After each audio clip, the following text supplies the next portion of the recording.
हाँ जी, मसीही Muslims for Jesus, ये कोई नया फिरका यार, ये जी भी ना।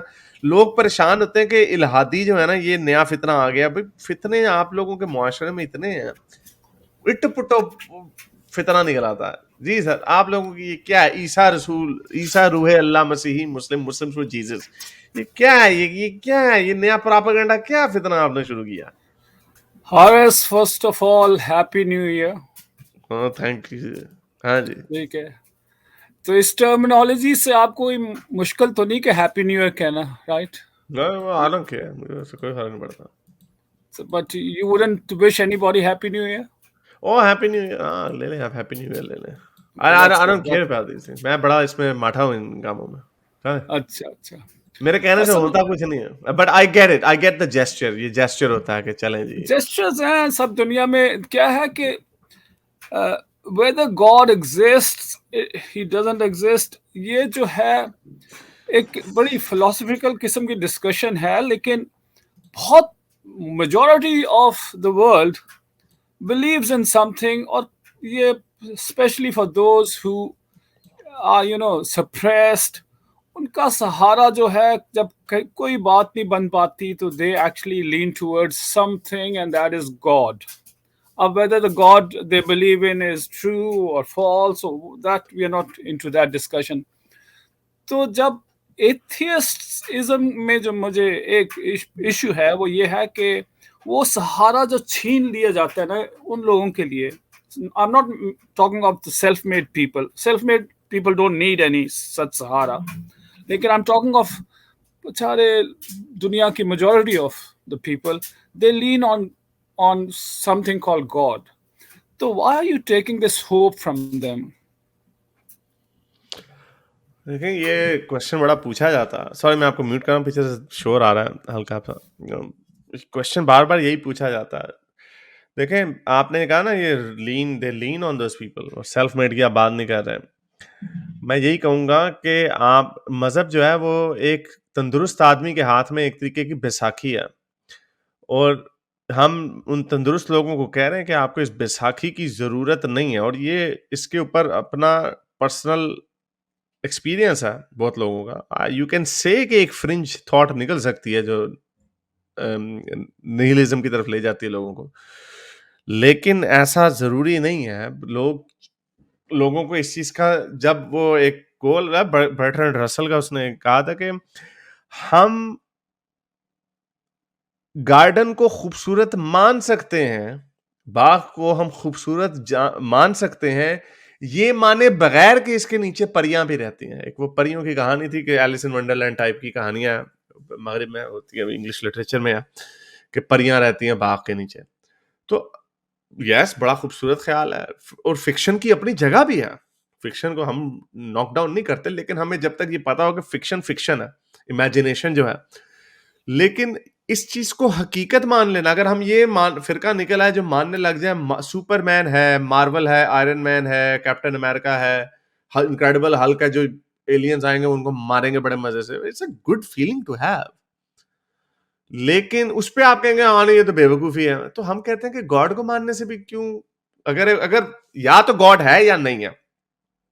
सहारा होना, झूठा होना, सच्चा होना, अगर आप वो कहते हैं झूठा ही सही सहारा, तो फिर वो गॉड पे ब्रेक क्यों माने हम, सुपर हीरो पे किसी पे ब्रेक क्यों ना मान ले हम। और ऐसे बड़े लोग हैं ख्वाबों की दुनिया में रहने वाले, लॉर्ड ऑफ द रिंग्स को सही मानते हैं, और इस तरह की सोसाइटियां बनना शुरू हो गई हैं, क्योंकि लोगों को इस तरह का शौक है। तो जो एक एज एज एन एक्टिविस्ट या as someone who looks into things objectively, तो हम तो यही कहेंगे कि क्या ये सच है या झूठ है, बस दैट्स ऑल दैट मैटर्स। चाहे वो कड़वा सच क्यों ना हो और आपको अच्छा ना लगे, it still is better than a मीठा झूठ। But you do believe or something of a higher intelligence पे तो आप believe करते हो ना, somebody is more intelligent than you, right? They could be, And कोई ये एलियन चीज स्पीशीज हो सकती है, कोई एलियन स्पीशीज हो सकती है जो हमसे ज्यादा इंटेलिजेंट हो, हमसे मिलियन ईयर एडवांस हो। ठीक है, तो that somebody is more intelligent in another universe could be, अभी billions of stars planets भी आ गए हैं, one day we'll be discovering an intelligent life. अब हम लोगों को सहारा चाहिए किसी समथिंग बिगर. हर चीज की एक फिलॉसफी होती है. एथियज्म का मुझे सिर्फ प्रॉब्लम ये है कि दे आर टेकिंग, ये जो एक होप फैक्टर जो है, ये बेचारों उन लोगों का जो किसी और चीज पे रिलाई नहीं कर सकते, उस मतलब they are taking that factor away. चलें, आपका पॉइंट आ गया, लेकिन ये फिर आप यानी कहना चाह रहे हैं कि आपकी टांगे हैं लेकिन आपको बैसाखियों की ज़रूरत है. वी डोंट, करोड़ों एथियस्ट दुनिया में हैं जिनकी ज़िंदगियां बिल्कुल बामायनी है, बड़े वो खुश हैं अपनी ज़िंदगियों में इन बैसाखियों के बगैर. यानी बीमारी लग गई है, फाइनेंशियल प्रॉब्लम है, तो दुआएं नहीं मांगते हम लोग. अपने सोल्यूशन को या तो उसका हल ढूंढते हैं प्रॉब्लम का, या फिर उससे उस पे फिर उसको अपनी फेट समझ के उसको फिर उसके ऊपर उसको मान लेते हैं कि यही है. हर बंदे को एक दफा ये खबर सुननी पड़ती है कि आपका ऊपर जाने का वक्त आ गया है. तो उस बिल्कुल. वक्त भी क्या होप आपको चाहिए होती है? What hope do you need? बड़े लोग ऐसे हैं, हाँ भाई ठीक है, टाइम पूरा हो गया, खत्म होगी बात. तो वो आई डोंट नो, ये लोगों की पर्सनल प्रेफरेंस की बात है. शायद ऐसी वजह हो कि बहुत सारे लोग नहीं इसको कबूल कर पाते, लेकिन ये कहना जरूरी नहीं है क्योंकि बहुत सारे लोग इसके बगैर भी खुश हैं. हाँ, ये और कोई इसमें पॉइंट? लेकिन ये है ना कि बहुत सारे लोग इसके बगैर खुश हैं.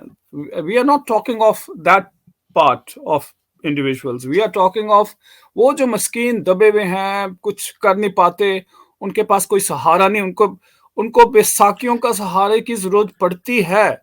कम से कम उनके पास ये सहारा तो है. उनसे ठीक है, ठीक चलें किन की आपका मुराद है? पॉइंट ठीक. आपका हाँ. पॉइंट आ गया है. वैसे आपके ठीक है. पॉइंट में एक बहुत बड़ी आपके पॉइंट में एक बहुत बड़ी खराबी है. देखें, जिसको आप सहारा कह रहे हैं ना, इसको एक इंग्लिश का वर्ड है कंप्लेसेंसी. जब इंसान ओके. कंप्लेसेंट हो जाता है ना, तो वो अपने हालात पे इक्तफा कर लेता है. वो मेहनत, उसके अंदर डिटर्मिनेशन, मोटिवेशन सारी चली जाती है कि ये तो मेरी किस्मत का लिखा हुआ नतीजा है, ये तो मेरे मुकद्दर में ही है. जब तक इंसान ये सोचेगा ना, तो इंसानी तरक्की को एक बहुत बड़ा फुल स्टॉप लग जाएगा. इसलिए भी ये बात हार्मफुल है. मैं I understand where you are coming from. आप जिस सहारे की बात कर रहे हैं, मैं उसको बिल्कुल फुली अंडरस्टैंड करता हूँ. लेकिन इसका एक नेगेटिव इफेक्ट ये भी है कि लोग अपने हालात को चेंज करने की बजाय अपनी ज़िंदगी से इक्तफ़ा कर लेते हैं और उनके अंदर आगे जाने की मोटिवेशन ख़त्म हो जाती है. वो समझते हैं कि शायद खुदा की यही मर्ज़ी है कि हमें इसी हाल में उसने रखना है और आगे. मैं ऐसे भी लोगों को जानता हूँ जो कहते हैं कि ठीक है, हम गरीब ही रहें, हम इस तरह ही रहें तो और अच्छा है, और तकलीफ़ें आएँ तो अच्छा है, हमारा आगे हिसाब आसान हो जाएगा. तो ये सोच इंसानियत को रोकती है, आगे नहीं बढ़ने देती. That's another extreme and. अब मेरे वालिद साहब थे, गुजर गए हैं. ही यूज्ड टू से satisfaction is the death of efforts. उनका ये कहना था, satisfaction is the death of efforts. ठीक है. जब उनको कहो कि सेटिस्फाई हो गया, वो कहते बेटा सेटिस्फाई होना काफी नहीं है, satisfaction is the death of efforts, और आगे चलो. ठीक है. तो ये जो चीजें हैं, रिलीजन जो है, it has bought up a lot of negative elements, लेकिन कुछ पॉजिटिविटी भी तो रिलीजन ने दी है ना लोगों को. हमें जहाँ पे नेगेटिव एलिमेंट्स हैं, we should go after them, जैसे which you guys are doing a tremendous work, beautiful. लेकिन जो पॉजिटिव एलिमेंट्स है, उनके बारे में भी कुछ बात हो. चलो उसके ऊपर, पॉजिटिव के ऊपर, सॉरी, इसके ऊपर I have to paste this up a bit. Positive elements, तो आप रिलीजन की जो बात करते हैं, तो फिर हम किसी भी रिलीजन को मान लें, बिकॉज ये जिस पॉजिटिव बात आप कर रहे हैं, ये पॉजिटिव बात लोगों को और रिलीजन से भी मिल जाती है. और अगर आप ये डिप्लोमेट इसका ऐसा जवाब देते हैं कि हाँ भाई ठीक है, कोई प्रॉब्लम नहीं, सारे जो भी रिलीजन है उनको उसी में रहने दें, तो फिर रिलीजन की ऑब्जेक्टिविटी का तो प्रॉब्लम रह गया. तो आप इसकी यूटिलिटी के ऊपर बात कर रहे हैं, आप इसकी यूटिलिटी पे कह रहे हैं कि इसका एक फायदा है, वेदर इट्स ट्रू और नॉट, इट इज इररेलेवेंट. ये मतलब पोजीशन आपकी सही स्टीलमैन की है. Yes, I would to some, क्योंकि ट्रू कहना मेरे लिए इस वास्ते कि because it's not science, I can not prove it, right. So if लेकिन आई आप कांट, किसी भी चीज को सही तो मानते हैं ना. आप अगर किसी भी चीज को एविडेंटली प्रूव ना कर सके, लेकिन हमारा एक अपना तो बिलीफ होता है ना कि दिस इज आइदर ट्रू और नॉट. आप ये तो आप कह सकते हैं ना कि ये चीज रिलीजन ठीक है, लेकिन मैं आपको ये कह रहा हूं, जो आप जो पॉइंट दे रहे हैं, the point that your obviously आपकी सोच इससे ज्यादा डाइवर्स हो सकती है, but on this particular point आप ये कह रहे हैं कि रिलीजन का ट्रू होना इररेलेवेंट है as long as it gives you some comfort. To some extent you are right. On the other hand, क्या है कि our knowledge is somewhat limited. ठीक है, आपकी knowledge भी है, वो भी you can't say Limited you है. have full knowledge. Yeah, वो भी limited है.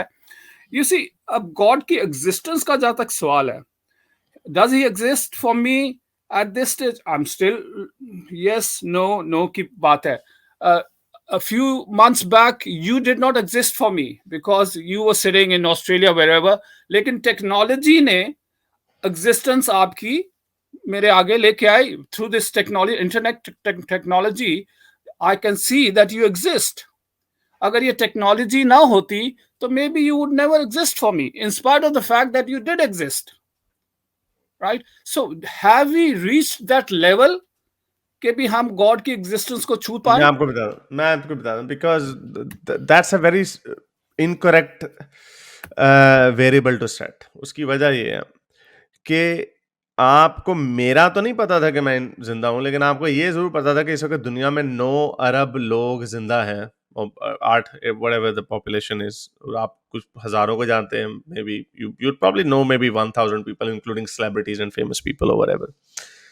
लेकिन आपको ये पता है कि बाकी के लोग हैं, उसके अंदर कोई हारिस भी हो सकता है, कोई मजीद भी हो सकता है, कोई शबीर भी हो सकता है, कोई टॉम भी हो सकता है, वगैरह वगैरह. सो दैट, क्योंकि ये एक with in the scope of realm, with in the realm of reality है जिसको हम अंडरस्टैंड करते हैं, तो इसको गॉड के साथ कंपेयर करना गलत है. हाँ, आप अगर एलियंस की बात करें, एलियंस हमें इस वक्त they don't exist for us, या, लेकिन चांसेस हैं, there's more than likely chances हैं कि एलियंस एग्जिस्ट करते हैं, बट दुनिया का कोई साइंसदान आपको ये नहीं कह सकता कि एलियंस का वजूद है. Maybe we are alone in the universe, even though universe इतनी वास्ट है, but we don't have the technology to know this. ठीक है, तो हम उसके वी कांट टेल दैट. लेकिन इसकी हम अपनी जिंदगी इस असूल के मुताबिक नहीं गुजार सकते कि because we haven't been to a certain point, therefore we have to assume that this person exist. Religion की असल में प्रॉब्लम है. रिलीजन जो है बड़ा अनडिप्लोमेटिक है. रिलीजन डिमांड करता है कि उसके अंदर कोई डाउट नहीं होना चाहिए. You have to believe. अगर रिलीजन इस तरह का होता ना, जो हम कहते हैं अक्सर कि अगर एक एकेडमिक डिस्कशन होती, maybe there is a god, मैंने लिखा भी है जिसको लोग तोड़ो मरोड़ के जानबूझ के इसको स्ट्रॉमैन करते हैं. मैंने कहा भी हम खुदा को डिस्प्रूव नहीं कर सकते, शायद कोई खुदा हो, मे बी पॉसिबिलिटी है उस खुदा के होने की, लेकिन उसको मैं फलसफी और इल्मी असूलों के ऊपर तब तक नहीं मान सकता जब तक उसका एविडेंस ना हो. मैं तो ये लग्जरी ले सकता हूं as an agnostic atheist, if you want to drill down on that, मैं तो ये लग्जरी ले सकता हूं, लेकिन एक रिलीजियस बंदा ये लग्जरी नहीं ले सकता, बिकॉज ही हैज टू से कि God exist and my God is the real one. तो ये ये प्रॉब्लम थियोलॉजी के अंदर है, ये हमारी फील्ड के अंदर नहीं है. तो anyway, that's, I think point आ गया, but we are going in circles now. Enjoy talking to you. बहुत शुक्रिया आने का. Thank you for taking me. Bye. Okay, thank you sir. मेरे इस नेक काम को जारी रखने के लिए मुझे पेपैल या पेट्रियन पे जरूर सपोर्ट कीजिए, ताकि मैं अपना पैगाम ज़्यादा से ज़्यादा लोगों तक पहुंचा सकूं.